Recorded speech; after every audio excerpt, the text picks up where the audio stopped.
Selamat pagi anak-anak, selamat berjumpa kembali dalam pelajaran agama. Hari ini kita akan melanjutkan materi belajar kita, yaitu mengenai menghormati hidup. Hidup bagaimana yang harus kita hormati? Lalu adakah sangkutannya dengan firman Tuhan atau perintah Tuhan? Baik, kita akan memulainya dengan mengetahui tujuan dari pembelajaran hari ini. Tujuan pembelajaran yang pertama yaitu mensyukuri hidup sebagai anugerah Tuhan. Lalu tujuan yang kedua, menjelaskan pesan dari 10 perintah Allah yang keempat. Apa sih isi dari 10 perintah Allah yang keempat? Kemudian, menjelaskan kewajiban anak terhadap orang tua. Kemudian, menjelaskan ajaran Yesus tentang menghormati hidup dan juga bagaimana kita menghargai hidup orang lain. Nah, sebelum kita memulai, kita akan mendengarkan sebuah cerita. Cerita apa sih? Kita akan mendengarkan cerita dengan judul Semangat Hidup Baru. Apa sih ceritanya? Nah, suatu ketika ada seorang laki-laki, dia sudah menyandang status sebagai seorang suami sekaligus seorang ayah. Nah, suatu kali bapak-bapak ini datang ke sebuah pertapaan. Dia menemui seorang biksu di situ. Kemudian dia berkata kepada si biksu tadi, biasanya dia manggilnya guru ya. Guru, aku ini sudah bosan hidup. Aku mau mati saja. Aku gak mau hidup lagi, kata si bapak-bapak atau pria tadi. Kemudian si gurunya tadi menjawab, benar, kamu udah bosan, kamu mau mati. Sebaiknya kita bicara dulu. Tidak guru, pokoknya aku sudah mau mati saja. Aku tidak mau berpikir panjang lagi. Benar, mau mati, katanya.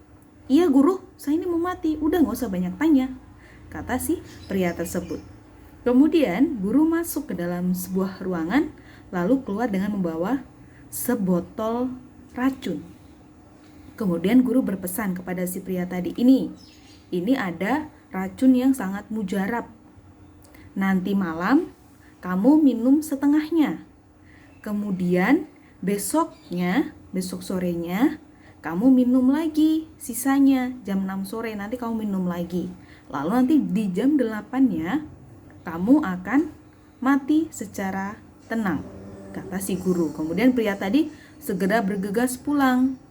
Nah, ketika pulang tadi, malam harinya sesampainya di rumah, pria itu segera meminum setengah dari racunnya tersebut. Setelah selesai meminum racunnya, ia mengajak istri dan anak-anaknya untuk makan di sebuah restoran. Ini bukan hal yang biasa dilakukan oleh keluarga tersebut, tapi pria ini ingin meninggalkan kenangan yang manis untuk keluarganya. Nah, setelah itu istrinya ini merasa heran, loh, tumben-tumbenan papa ini ngajakin kami. Nah, keesokan harinya si pria tadi membuatkan sebuah teh hangat dan juga sarapan untuk istrinya. Satu untuk dirinya dan satu lagi untuk istrinya. Nah, istrinya ini bingung lagi. Pak, kalau aku ada salah aku minta maaf ya, katanya. Iya, tidak apa-apa. Tapi istrinya masih heran. Kemudian suaminya berangkat bekerja. Sesampainya di kantor, dia memberikan salam kepada seluruh karyawannya. Ia bersikap lebih sopan, lebih ramah, lalu lebih akrab dengan karyawannya. Dan ketika rapat, pria ini selalu mendengarkan apa yang disarankan oleh orang lain. Nah, hal tersebut memberikan dampak yang positif untuk seluruh karyawannya tentunya kan. Nah, setelah itu karyawannya pun menjadi berubah. Karyawannya juga lebih care dengan bosnya, dengan pria tadi. Dan hubungan yang baik pun terjalin di antara mereka. Nah, dari hal itu, si pria tadi ingin meninggalkan kenangan yang manis nanti ketika ia pergi. Sesampainya di rumah, ketika pulang, kemudian si istri dan anak-anaknya tadi sudah menunggu di depan ternyata. Lalu si istrinya tadi mengatakan sesuatu, Pak, kalau memang aku ada salah, aku minta maaf ya, kata si istrinya. Anak-anaknya pun gak mau ketinggalan, Pak, kami minta maaf ya kalau kami nakal, kalau kami bandel, kami gak mau dengerin kata-kata papa, katanya. Pria ini pun seketika menjadi berubah. Dia merasa bahwa hidupnya sangatlah berarti. Dia ingin hidup secara baik lagi. Dia ingin memperbaiki semua hal yang sudah dilakukan di masa lalu. Nah, karena dia tidak ingin mati, kemudian dia bergegas mencari gurunya. Dia datang, "Guru, aku tidak mau mati. Aku ingin hidup saja." Lalu, bagaimana caranya supaya racun yang aku minum itu tidak membuat aku mati? Bagaimana caranya? Aku belum siap untuk mati. Gurunya pun hanya tersenyum. "Guru, kenapa malah tersenyum? Aku ini takut mati." Dan gurunya berkata, "Sudah, buang saja racunnya. Buang saja botol itu. Itu bukan racun, itu hanya air putih biasa." Nah, seketika itu juga pria tadi pun merasa sangat senang karena yang diminumnya bukanlah racun beneran. Ternyata itu hanya cara si biksu atau guru tadi untuk membuat pria ini semakin menghargai hidupnya, menghargai orang-orang yang ada di sekitarnya, menghargai apa yang sudah diberikan Tuhan kepadanya. Nah, itu tadi cerita tentang seorang pria yang memiliki semangat hidup yang baru. Begitu?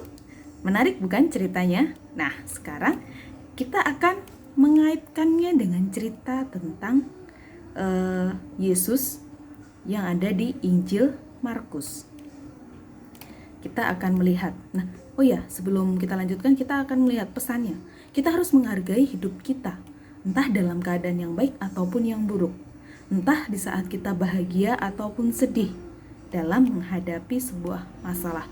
Jadi, walaupun ada masalah atau kalian sedang merasa senang, tetaplah syukuri apa yang Tuhan berikan kepada kita. Nah, selanjutnya kita akan melihat Yesus dan hukum Taurat. Hukum Taurat itu apa? Masih ingat? Hukum Taurat itu sama dengan 10 perintah Allah. Masih ingat dong, jangan sampai lupa ya. Kita akan mendengarkan dari Matius bab 5 ayat 21 sampai dengan 25. "Kamu telah mendengar yang difirmankan kepada nenek moyang kita, jangan membunuh. Siapa yang membunuh harus dihukum. Tetapi aku berkata kepadamu, setiap orang yang marah terhadap saudaranya haruslah dihukum. Siapa yang berkata kepada saudaranya, kafir, harus dihadapkan ke mahkamah agama. Dan siapa yang berkata, jahil, harus diserahkan ke dalam neraka yang menyala-nyala. Sebab itu, jika engkau mempersembahkan persembahanmu di atas mezbah, dan engkau teringat akan sesuatu yang ada di dalam hati saudaramu terhadap engkau, tinggalkanlah persembahanmu di depan mezbah itu, dan pergilah berdamai dulu dengan saudaramu, lalu kembali untuk mempersembahkan persembahan itu. Nah, itu tadi penggalan ayat kitab suci dari Injil Matius. Baik, kita akan mengupas apa hubungan dari kedua cerita tersebut.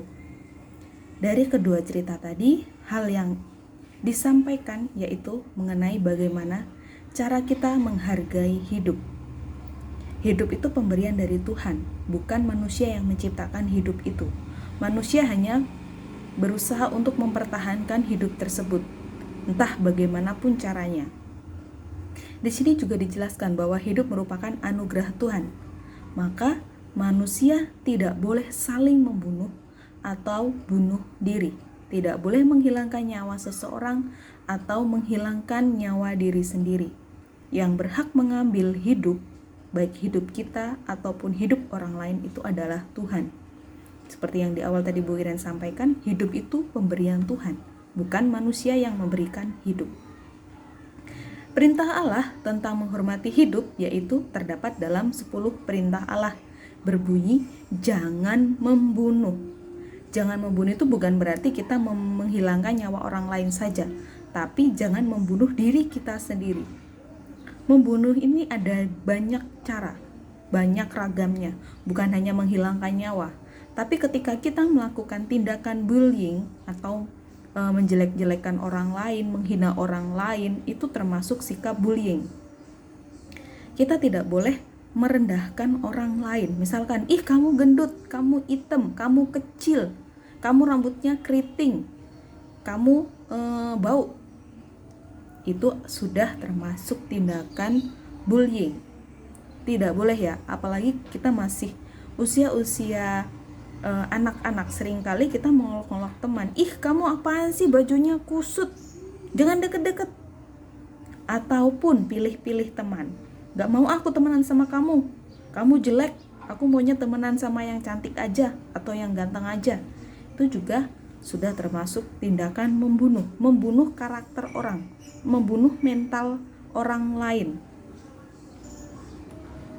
Kemudian, menghormati hidup berarti menjaga, menghargai, dan tidak menyakiti diri sendiri ataupun orang lain.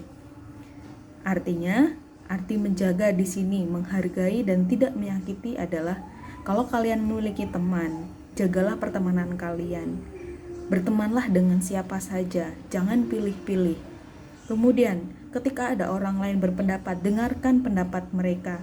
Jangan membunuh pendapat orang lain. Artinya, ketika kalian tidak menerima pendapat orang lain dan kalian tidak menerimanya secara baik, maka orang lain akan merasa kecewa. Itu sudah termasuk sikap membunuh, artinya membunuh mental seseorang.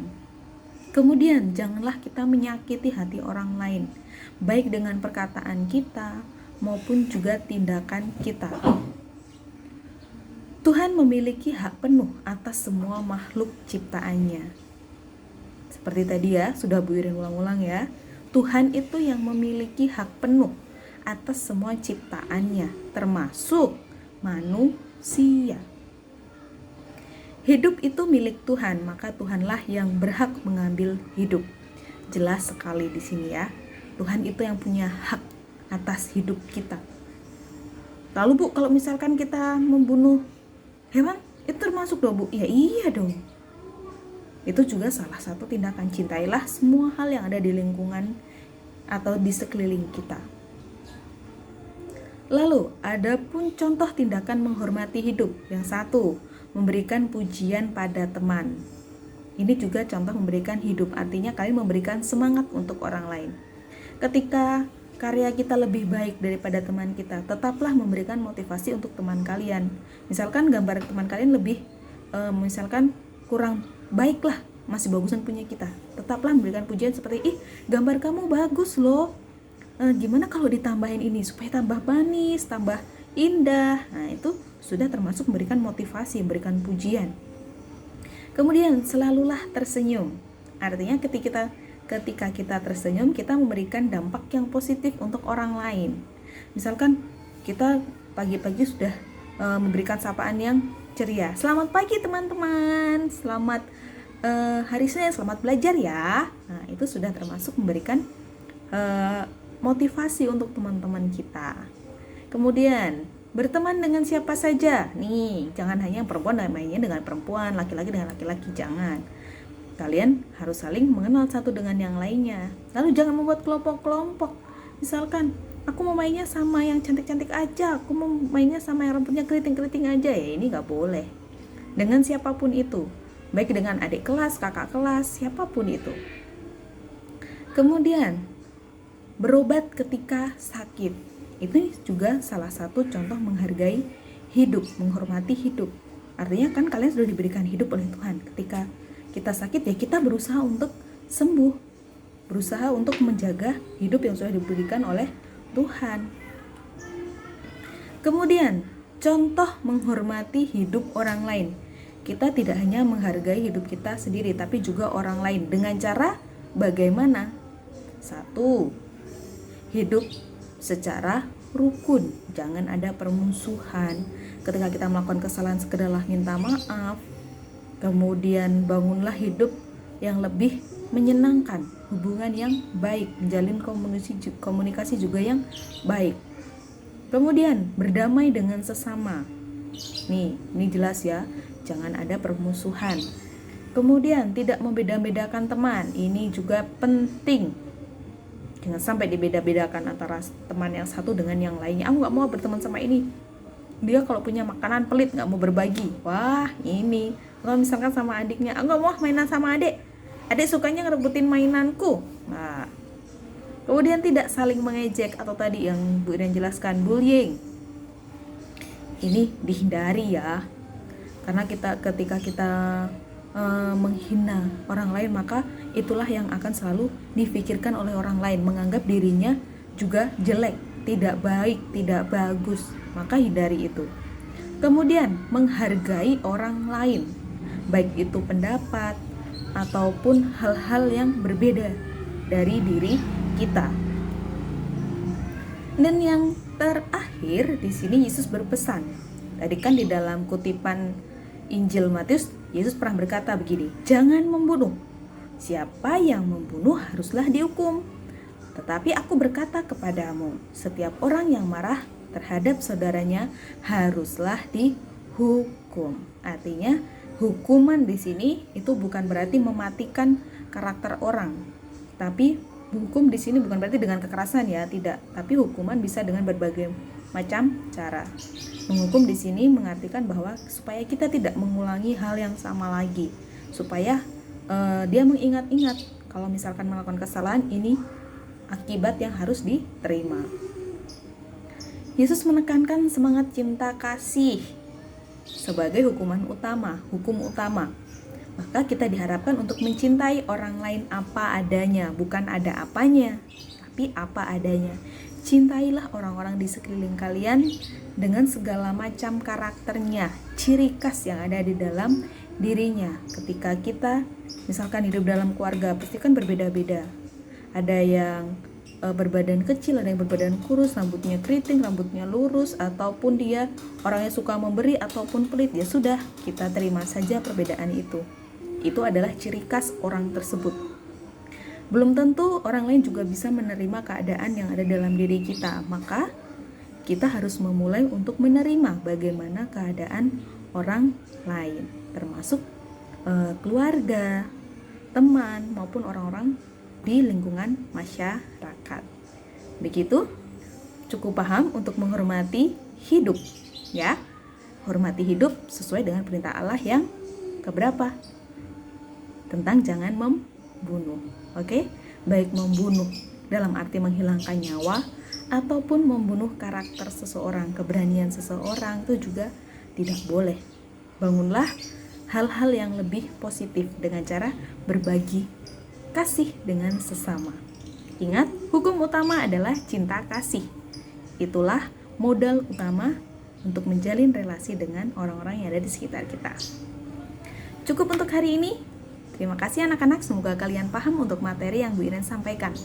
Selamat melanjutkan belajarnya. Terima kasih.